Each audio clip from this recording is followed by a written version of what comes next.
જ્યારે જ્યારે આપણે તિરંગાને જોઈએ છે ને ત્યારે માત્ર 3 રંગ નહીં, એની સાથે સાથે એક નવો રંગ પણ આપણા હૃદયમાં અને આપણે જાતે એમાં આપણે રંગાઈ જઈએ છીએ. એ રંગ કયો છે? એ રંગ છે દેશભક્તિનો, દેશદાઝનો, રાષ્ટ્રપ્રેમનો.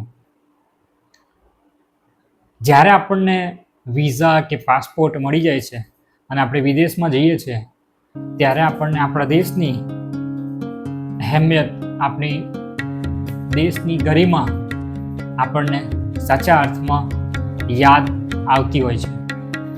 માટે આપણે ભારતીય છીએ અને આપણે આપણી ગરિમાને આ રાષ્ટ્રના પર્વ નિમિત્તે